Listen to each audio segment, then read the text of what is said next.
when you look at this game, obviously stating the obvious is the turnovers. Having the four interceptions, the short fields, giving them the ball at the 28, the 15, the 12, and the 28. They came away with 3 touchdowns and a field goal. Shut up! It's Hoge and Jahns. Dalton across, off of Grant, and intercepted. Dalton rifles, it's off the receiver, and picked up. That ball is deflected as it's a 3rd interception. Oh, he faked the screen and then threw it the other way into the hands of Zach Allen. Damn! In the end, that's what it comes down to is those turnovers, the momentum and the short fields for them against that offense and that team. It's hard to overcome. From NBC Sports Chicago, it's Adam Hoge. And from The Athletic, it's Adam Jahns. No matter who you're playing, 4 turnovers is going to hurt you. We don't want that to happen, but it did, and so we got to regroup from that. It's the Adams. The Adams converge. Hoge and Jahns. Well, I think Ernie's had enough. Yeah, wow. Setting the tone there, Ernie. That was probably a bit mean, Ernie, but I think that encapsulates how a lot of Bears fans are feeling right now when they hear about searching for the whys and the wheres and the hows, but mainly the whys. Yeah, they still keep looking for them. Because even like today, when the offense moves a little bit, it doesn't move. Because then you turn the ball over, and then that becomes a problem. Well, it moves the other way fast. Yes. 4 interceptions for Andy Dalton today. So, there you go, right? Podcast over. Welcome in, Hoge and Jahns with you. Another post-game episode. This one, not surprising, as the Arizona Cardinals score 33 points. The Bears score 22. Based on my math, that means the Bears lost the football game. Yes, good math. Yeah. You know what?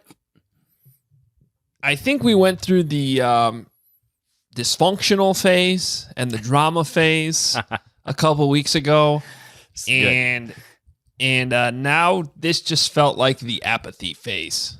Yeah, it's like the 5 stages of firing a coach. Like, I hate to say it, it's just that's where. Doesn't it feel like that's where we're at? Man, my thought watching this game. So because of a family situation, I had to cover the game from home, and I'm sitting on the couch watching this one, and I'm like, thank God I'm on the couch. This is stupid. This is stupid. Like, again, that may sound mean, but like interception after interception, and I don't know. My column on The Athletic is about like everything said today doesn't really mean much. It's all about Matt Nagy and Justin Fields. Without Justin Fields, this was never a winnable game. I never felt that way. What are we doing here if we're not watching Justin Fields? Exactly.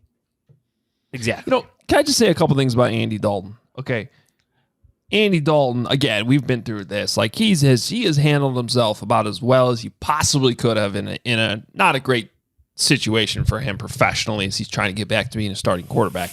And by the way, I think by and large, he has played like kind of what he's always been, which is a adequate quarterback who you can start, probably win games with if there's enough talent around him, and he's always going to want you wanting more, right? Wanting something better. Yeah. And that's kind of how it is. Like, you watch the game, it's like, yeah, the offense is kind of working at times. They're moving the football. And then it's also like, man, I want to see Justin Fields play. Yeah. And there's one specific thing. The football looks like it weighs 3 extra pounds when Andy Dalton throws it compared to Justin Fields. There's a term you'll hear me use sometimes, especially during draft season when I'm talking about quarterbacks as I'm evaluating them. And I'll say they throw a heavy football. And it's like a football that like tends to die as it's getting to its destination, right? It starts to fall towards the ground. It just doesn't have that extra zip. Oh, we had a few of those today, yeah. But go on, yeah. Like a rising fastball that gets all the way to the mitt. Today there were so many passes I felt like where the ball just looked heavier than the one that Justin Fields throws. Andy Dalton, he's not a bad quarterback. No, but he's not a great quarterback. Should he be better than Justin Fields at this point in his career? Yes. Justin Fields doesn't even have 10 starts on his resume. But that's the point too, right? The kid has to play to get better. Now it's a matter of circumstance. Justin Fields can't play, and I agree with that decision. There is no reason to rush him back from broken ribs. You don't do that. But as this game was going on, and that offense, the Bears' offense did move the ball quite well. David Montgomery at times looked like one of the best players on the field, but you're just like, yeah, this is okay, but in the grand scheme of things, it doesn't mean much. This game did not mean much. It shouldn't have mean much to Matt Nagy's future. That was another takeaway I had in this game. You need more David Montgomerys and Roquan Smiths. Like you watch each side of the football, and you just see two guys that not only are leaders, not only great examples on and off the field, great voices in that locker room, but they play so damn hard. They finish every play. David Montgomery finishes every run. It could end up being for no gain, and I guarantee you he's probably run around at least 8 or 9 yards, to elude a couple tackles and slip out of a tackle and get back to the line of scrimmage. Roquan Smith finishes every single tackle. Roquan Smith with an injured hamstring that was tested out prior to actually being ruled active for this game. Chased Kyler Murray to the sideline. Yeah. Didn't really hit him, but Kyler Murray could not gain the edge on him. That's significant. I mean, that is a hell of a play, hell of an effort for a player who, maybe shouldn't have played today, but wants to play, wants to be a leader for this team, wants to be the face of the defense. That's meaningful, but grand scheme of things, you don't have your quarterback out there. But yes, that should be one of the Bears' favorite plays of this game, seeing their young linebacker do that. Oh, yeah. I mean, that's one of those plays where if it happens in college, didn't Oklahoma play Georgia too? I don't know if that was Kyler Murray's year. Baker? That was that Rose Bowl. I think it was I think that might have been the Baker Mayfield year. We could look that up real quick. But anyway, that was the game that I always think of, like when I fell in love with Roquan Smith. I already knew he was a good prospect, but you saw in that game that sideline to sideline speed, the way he finished those tackles, and that is a perfect example, Johns, that play that you just brought up from today of that translating to the NFL level, because you have a guy in Kyler Murray who probably beats 9 out of 10 linebackers and turns the corner in that exact situation. And he probably got about halfway to the corner, halfway to the edge, and realized, oh, that's 58. I'm not getting there. Yeah. There's a nice stutter step, too, or he tried to use the stutter step in Roquan Smith. Here's my problem with the defense, though, Adam. Like, you got Bruce Irvin out there. This isn't Bruce Irvin from the Seahawks. Like, this is a guy that was a free agent not too long ago. Cassius Marsh. The guy shouldn't be a storyline. Marcus Hunt. Artie Burns. Christian Jones. It's just a long list of guys, older guys. Like, that's a problem. There's a lot of injuries, a lot of attrition, and you don't have young guys stepping in and filling those roles. Like, I think that's a problem defensively. No, I think it is. And by the way, it was Baker Mayfield, that Rose Bowl, that Oklahoma-Georgia game. So here's the thing, though. You have like two players right there, and David Montgomery and Roquan Smith, that you can count on. Like, no matter what, you can count on those guys. Unless they really are injured. Because we always talk about there's a difference between being injured and hurt, right? Having those owies, as John Fox used to say. Unless you're legitimately injured, like David Montgomery was for a couple weeks, he had a legitimate knee sprain, and he has come back so strong. I think that was a big development today. That burst was back. That burst we saw earlier in the season, that was a little worried, hasn't quite been there since he came back. It looked back today. One thought on that is when you see him cut, I'm like, gosh, it'd be nice if that turf wasn't so soggy. And I wanted to see a game in the elements, but there is somebody who tweeted us over like a shot of. Did you see that? Like the turf was like, it was like a foot 12 inches. Yeah, like off. Like what is that? Like what happened there? That's quite a divot. Yeah. More than a divot. It's like, me golfing out there, but it's. You used a hockey stick. Yes. That would have been the divot. Yeah.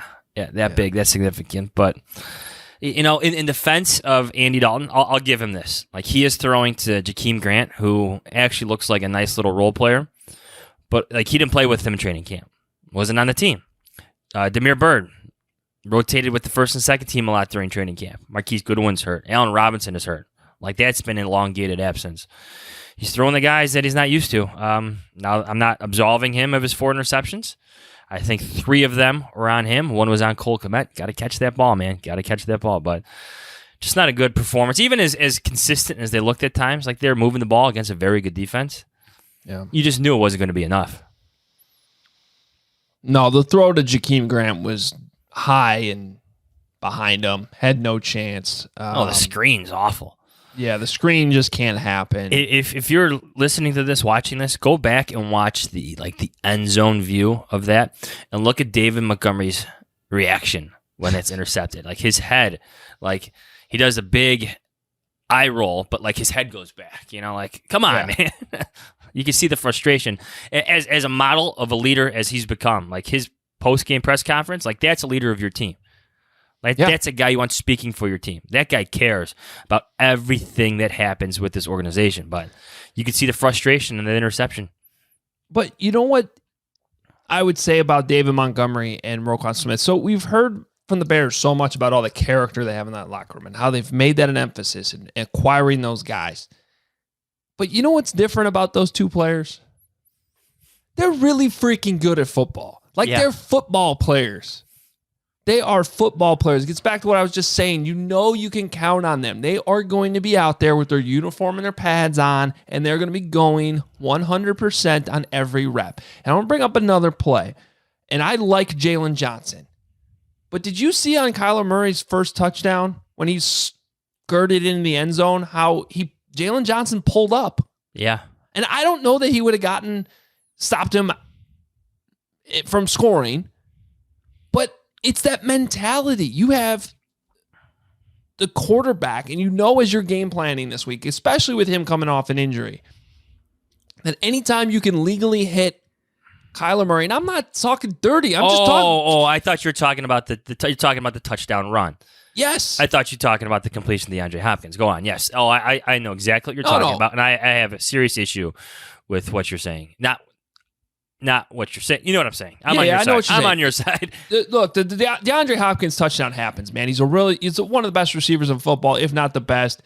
For the most part, Jalen Johnson did a fine job playing cornerback today. What I'm talking about is when Kyler Murray ran over to that right corner and snuck in. If you watch the replay, Jalen Johnson pulled up. He had an opportunity to even wrap up and tackle him. I'm not talking about blasting the guy or sending him, into the first row of the stands. I'm just saying when you have that quarterback who you have to get in shots if you want to have a chance, you have to play physical against him, and it's really hard to get those shots. There's that. And then there's also the pride of just not letting him score. Yeah. I would say blast him. It's still football at the end of the day. That is a legal collision that should have happened. Yes. You're stopping the guy. He was not sliding. He was running to the pylon, and you have every right to put him on his behind. That's an identity, a mentality that you want to have on your defense, right? And we saw him make tackles in that game, Jalen Johnson. I think he left after a tackle. He got banged up a bit. But, yes, I took issue with that play, that touchdown run by Kyler Murray. You take him out. Yeah. I don't mean to be calling sounding like a meathead, but the hits on quarterbacks are so far in between, so few in between. Or I'm not speaking right tonight, but you know what I mean. There's not a lot of them. Attack and finish the play. He did pull up. Even at a minimum, I'm push him. You know what I mean? Make contact. This was the equivalent of.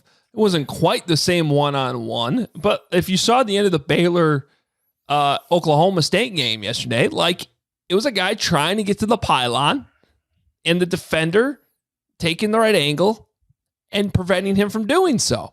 Now, this wasn't quite the same situation because Jalen was in the end zone already, and I honestly think Kyler probably scores either way, but that's not the point. Yeah. The point is that you don't pull up. There's no reason to pull up there. It's not like he's sliding. It's not like he's sliding. Yeah, make him earn it. That's a good way to put it. I just thought that set an early tone that whether it's the weather or the obvious fact that the Cardinals are way better than you, that all 11 guys on the field were not in it. Let me just go back to Roquan Smith. You think Roquan Smith pulls up there? No. No friggin' chance. No. I mean, you saw Tashawn Gibson hit James Conner after an awful missed tackle by Xavier Crawford. And it wasn't just an outlet pass, but at least there was contact there. Didn't win the contact. No. But you want contact. Tone-setting plays, and it probably would have scored, but, I mean, how many highlights have you seen where quarterbacks are diving into the end zone and there's big collisions, like the John Elway play? You know, like heck, Carson Wentz, didn't he tear his ACL, like airborne, diving into the end zone? Yeah, I think you're right. Yeah. It was Like on a that play happened. going in the end zone. Yeah. Yes. Trubisky lowering his shoulder, you know, like Jay Cutler lowering his shoulder. You want the impact. You want the contact. The Cutler helicopter. Yeah. Remember the helicopter where he went flying in the air? Right. That's like your one chance where you know 100% legally. You can hit him. Unless you lead with your head into his head, which I'm not advocating. That's not at all what we're talking about. We're talking about effort is what we're talking about. Yeah. Effort. I'm glad you brought up that play. Yeah, that bothered me during the game. Yeah, I didn't like that at all. That's one of those plays where you're going to hear Sean Desai talk about the standard being the standard. Like, he is not going to like that. Like, he is counting on Jalen Johnson to be like one of his best players on this defense. Because, like, again, the attrition is widespread on defense. You need Jalen Johnson to be better than that. And I realize that's not the only problem on that play. Like, I think they were man coverage. I think somebody probably should have been spying Kyler. I don't know what happened there. But all I know is Jalen Johnson was there. And if you watch that replay, he pulled up. And I don't like that. I don't like seeing that. I think it set the wrong tone early in the game. This podcast is brought to you by DirecTV Stream. Does this sound familiar? You got one device lets you catch the game live, another lets you stream your favorite shows, you're watching sports highlights on your phone, and you've got your neighbor's best friend's login for the good stuff. Well, I want to tell you about a simple way to get all the entertainment you love without the hassle. It's called DirecTV Stream, and it brings you your live TV and on-demand favorites together like never before, so you can watch your favorite sports, movies, and shows all in one place. That means no more juggling remotes and no need to buy another device ever again. And the best part? There's no annual contract. So get rid of the clutter and the confusion and get your TV together with DirecTV Stream. You can learn more at directv.com. Compatible device required. Content varies by package. If you've got a small business, you know there's nothing more valuable than your time. So stop wasting it on trips to the post office. Stamps.com makes it easy to mail and ship right from your own computer. Since 1998, Stamps.com has been an indispensable tool for nearly 1 million businesses. Stamps.com brings the services of the U.S. Postal Service and UPS shipping right to your computer. Whether you're in office sending out invoices, a side hustle, Etsy shop, or a full-blown warehouse shipping out orders, Stamps.com will make your life easier.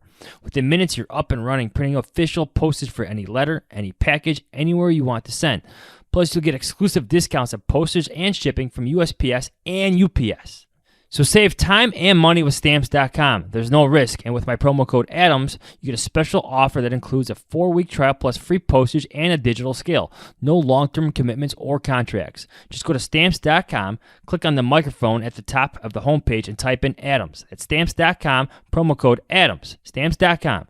Never go to the post office again. Allbirds make cozy shoes and apparel from premium natural materials. They're not just comfy, they're better for the planet. And I'm telling you, they look good too. I have 2 pairs, and you can wear them anywhere. You can wear them out with friends, you can wear them to work, and they're just cozy. You can spend all day in them. Game days, covering the Bears. It can be very long days, and I'm telling you, Allbirds, it's my shoe. You can wear them with almost anything as well. I love them. They have the classic wool runner, the wool piper, and the new fluff collection that make great gifts that keep you comfortable wherever your feet take you. Mizzle collection keeps your feet warm and dry with cozy merino wool, no slip grip, and a puddle guard technology. They're nice shoes for naughty weather. They got the Tree Dasher running shoes, natural run apparel, and new trail runners. They're durable, comfy, and tread lightly on the planet. They're all machine washable too. They stay fresh and clean no matter how often you wear them. And I'm telling you, I wear them a lot. Free shipping and free returns with delivery this time during the holidays. Allbirds is on a mission to reverse climate change. They are B Corp, making the environment a stakeholder in their business. We can create a more sustainable future, but only if we tread lighter on the planet. So give comfort and feel joy this holiday season. Find your own pair or one to gift at allbirds.com today. That's ALLBIRDS.com.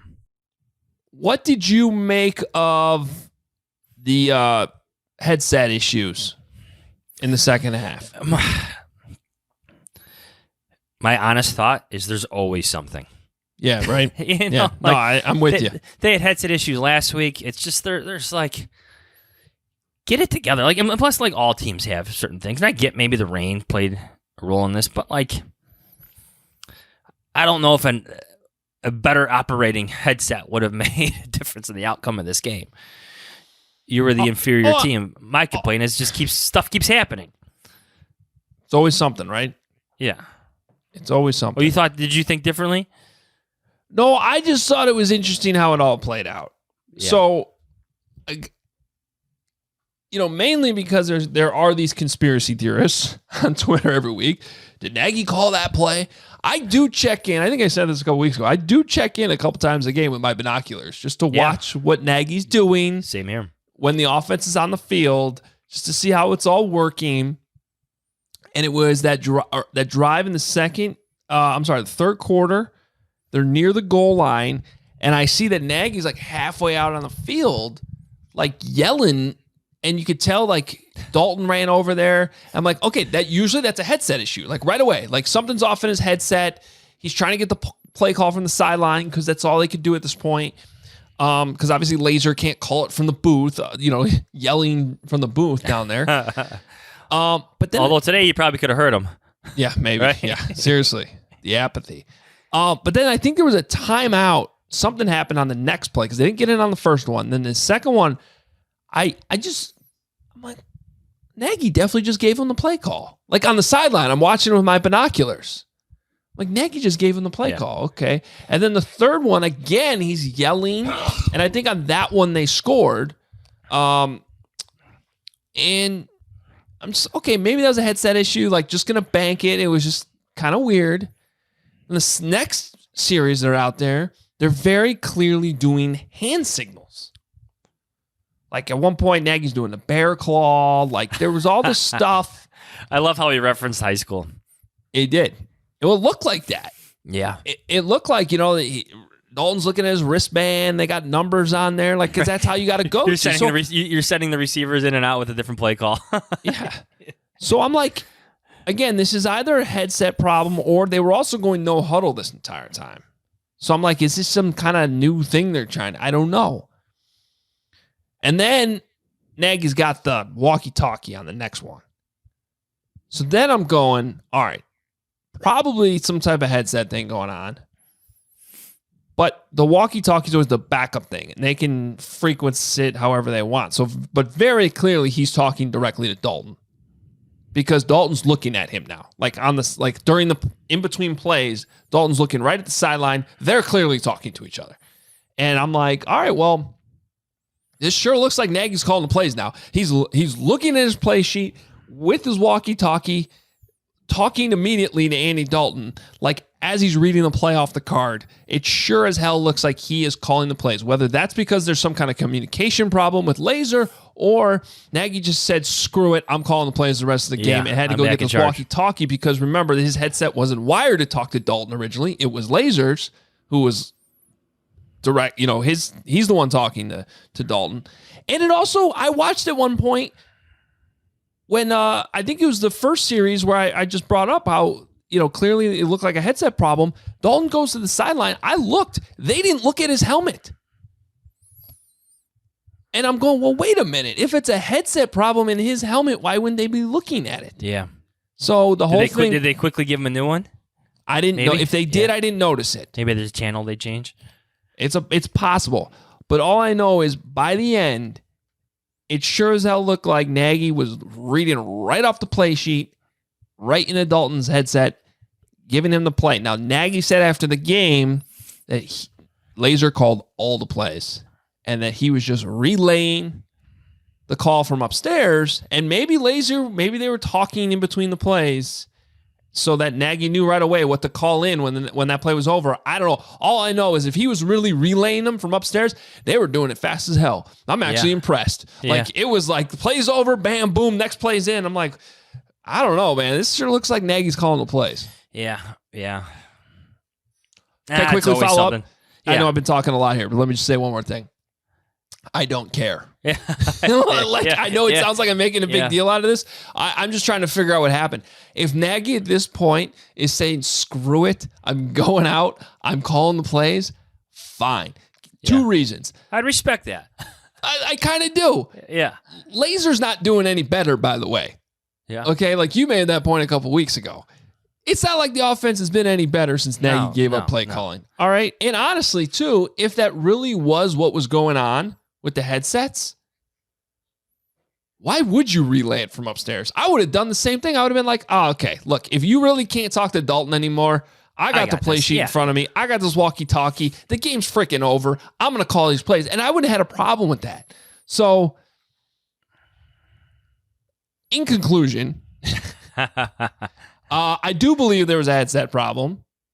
I do believe that there was originally some type of like relaying what Laser was trying to call, which was probably the hand signals and the yelling and all that. I'm just not completely sold that once Nagy had that walkie-talkie in his hand, that he wasn't actually the one that was just reading off the play sheet at that point. Yeah. And again, if that was the case, we got to take Nagy at his word, and he says he wasn't. Fine. If he was doing it, I don't have a problem with it. I just wanted to figure out what was actually going on. But Matt knows how much of a hot button issue that is. You know, he'll protect himself, protect his team, protect his quarterback.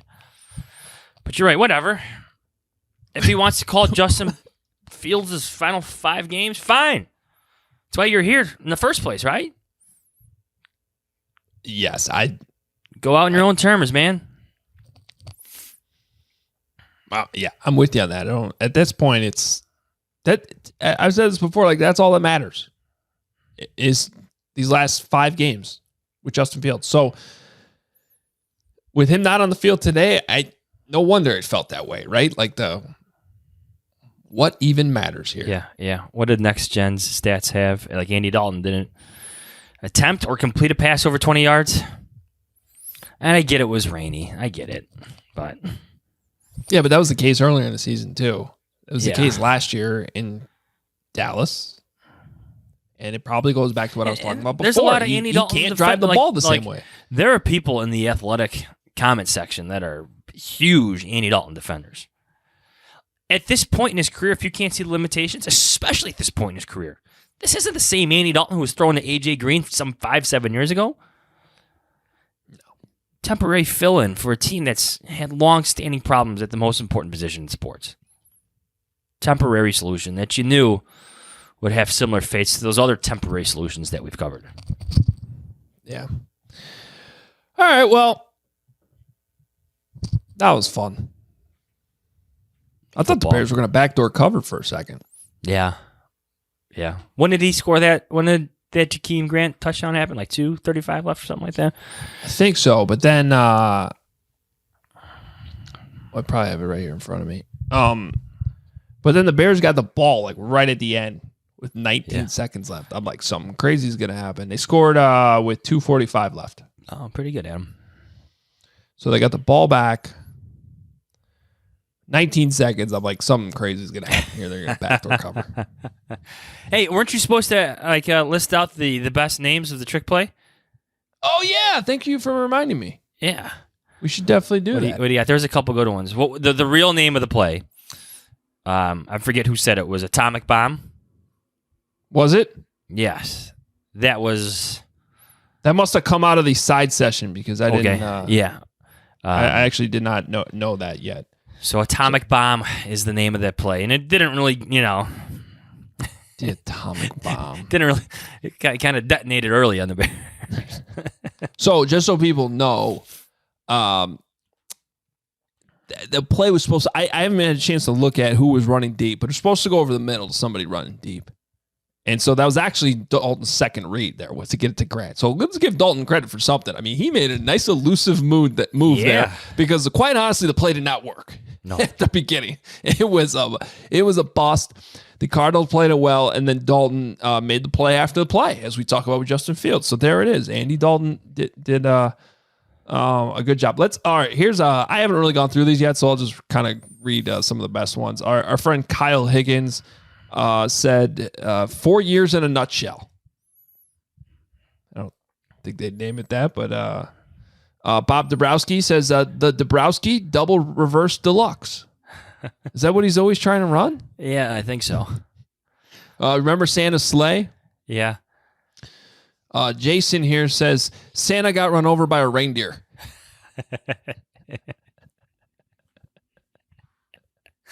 I got one here from Austin, the collaboration special. Yes. Oh, and Sam Householder, the desperation special. Yeah.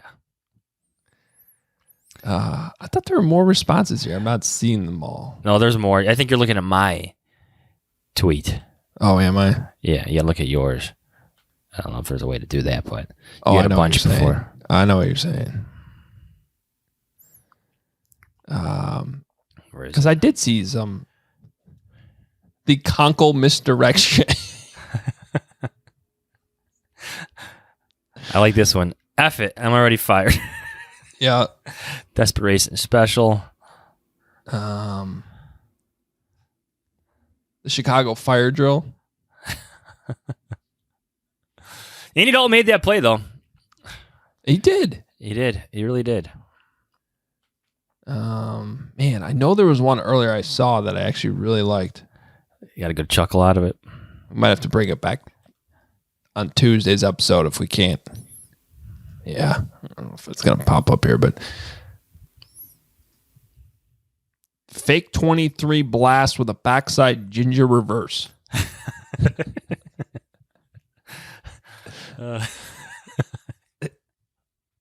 That sounds like actually one of their plays, though. Like, yeah, you know, it'd be nice and wordy like that instead of just having like oopty near oops from Zach Craiglow. That's a good one.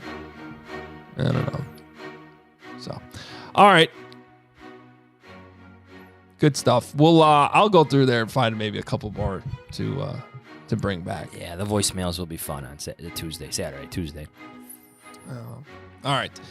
Follow us on Twitter at Adam Hoge, at Adam Jahns. Post-game reaction up, NBCSportsChicago.com. For me, theathletic.com/Hoge and Jahns. Subscribe there. Get Johnsy stuff. Kevin Fishbane. Dan Pompeo always has thoughts after the game by Monday morning. So there's lots of good stuff there on The Athletic that you should definitely check out. And I think our friend, the Catman, swore on the air today. I saw that. Kind of. Like, come on. It wasn't really that bad. Yeah. But I think technically you're not supposed to say that.